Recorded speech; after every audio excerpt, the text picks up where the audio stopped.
Hello, you're listening to NPR's Book of the Day. I'm Tinbit Ermias. Technology has long shaped modern warfare, from the development of nuclear weapons to sophisticated drones. But what about artificial intelligence? What's the role this nascent technology plays in something as high stakes and existential as war? That's the topic of Project Maven, a new book by Bloomberg correspondent Katrina Manson. In it, she explores how the Defense Department has been using AI to reach its aims and the roadblocks it's encountered along the way. Manson spoke about it with All Things Considered host Mary Louise Kelly. Support for this podcast and the following message come from Wayfair. It's Way Day at Wayfair, where you can score the best deals in home and upgrade your space that work within your budget. And the best part? Everything ships fast and free during Way Day. Get up to 80% off with fast and free shipping on everything. Head to wayfair.com April 25th through the 27th to shop Way Day. That's WAYFAIR.com. Wayfair. Every style, every home. This message comes from Mint Mobile. If you're tired of spending hundreds on big wireless bills, bogus fees, and free perks, Mint Mobile is for you. Shop plans at mintmobile.com/switch. Taxes and fees extra. See Mint Mobile for details. This message comes from Progressive Insurance. You're listening to this podcast, so you've got a curious mind. Did you know that drivers who switch and save with Progressive save over $900 on average? Visit Progressive.com and get a quick quote with discounts that are easy to come by. Progressive Casualty Insurance Company and Affiliates. National average 12-month savings of $946 by new customers surveyed who save with Progressive between June 2024 and May 2025. Potential savings will vary. The problem with war has always been the humans. We humans are inefficient, we get tired, we get killed.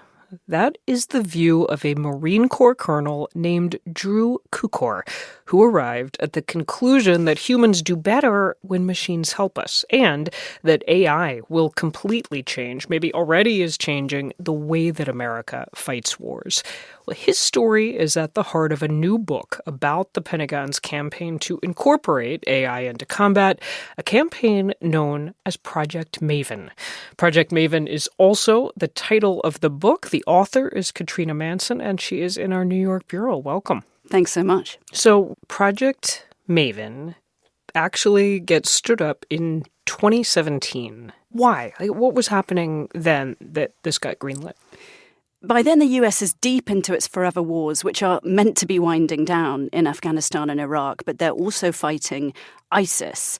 And at this time, several people at the very senior most ranks of the intelligence and defense communities are also looking towards a potential future conflict with China and needing to lean into, in their view, modern tech, cutting-edge tech, seeing that the commercial world in the US was now relying on AI increasingly, bringing together what was then known as big data, and finding out that the Pentagon really was behind, in their view, and they wanted to develop much more sophisticated weapons in the same way almost that the US had tried to get a jump start on the nuclear bomb. They wanted to get a jump start on AI, and the aim of this was autonomy, to take humans off the battlefield and deliver overwhelming US power. So you just used the phrase that they wanted to lean into cutting-edge tech. I'm trying to cast my mind back to 2017 and where AI was, and it certainly would not count as cutting-edge tech today. There must have been early disasters, early triumphs as they're trying to figure this out, because it occurs to me if you're trying to figure out how do you get humans off the battlefield and test AI on the battlefield, the only way to do that is test AI on the battlefield. They tried to do it in safe ways, so they weren't immediately running algorithms into operations, but they were running it over operations at forward deployed centers. And they really were cutting edge. But these were algorithms that had been trained initially on things as human as wedding cakes. So the algorithms, initially, the models could recognize wedding cake tiers, bridal veils, a groom's suit. And this technology was repurposed to start recognizing things on the battlefield. And these algorithms were not working in the early days. They would mistake trees for people, rocks for buildings. A cloud was identified as a school bus. And even Drew Cukor himself, who was this big evangelist for AI, said that AI was just a bag of potato chips to other people, meaning that it simply wasn't good enough. But he argued that it would get better, and he wanted to build the systems, the operating systems, the digital interface, and really the trust and almost muscle memory of operators to try to lean into new tech. Were there consequences to some of those early, it sounds like huge errors, like mistaking what did you say, a cloud for a bus?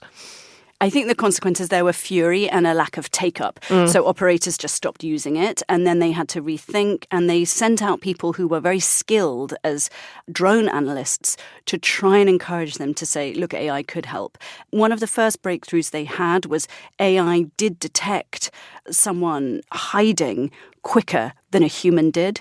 On another occasion, the AI detected a farmer walking across a field who the US was about to target. They had been able to call off the strike in time, but it had taken the human something like 40 seconds to notice there was a farmer there. The AI had spotted that farmer very quickly, and sometimes was able to spot Marines in the fray of battle quickly enough to count out those Marines, say they were safe, and then call in a missile against the enemy targets. So they did start seeing results with some algorithms. I want to bring us up to how the Defense Department is using AI today. You've talked about it was used to share targeting information with Ukraine near the start of the war, 2022, that it was used in 2024 in strikes against Syria and Iraq, the Houthis in Yemen. What do we know about the current war in Iran?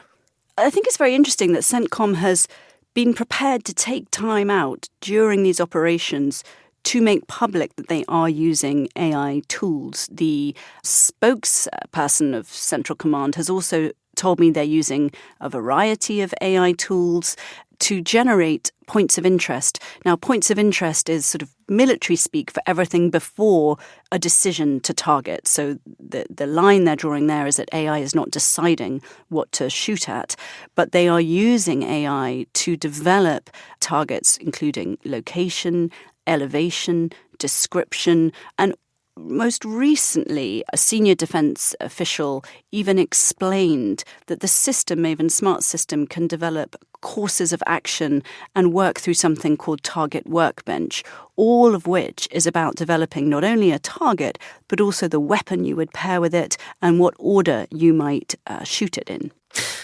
This brings me to ask about a line in your book that caught my eye. You write, AI remains a narrow, faulty tool with considerable limits to its usefulness and reliability that the U.S. military is still discovering.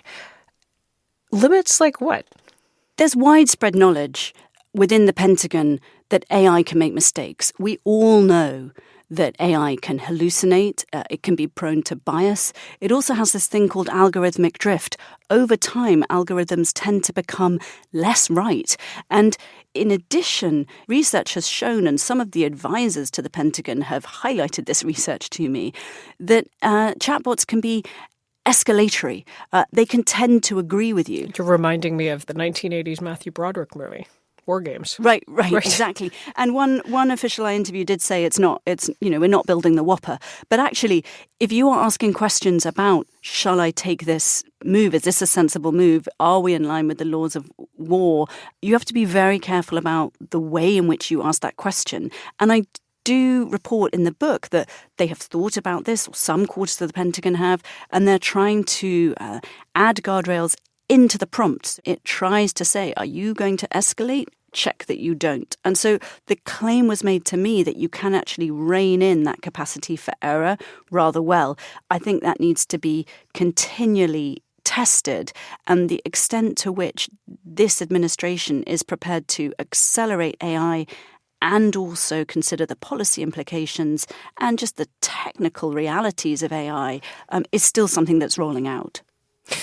Katrina Manson is a Bloomberg reporter who covers tech and national security. Her book is Project Maven, a Marine colonel, his team, and the dawn of AI warfare. Katrina Manson, thank you. Thanks.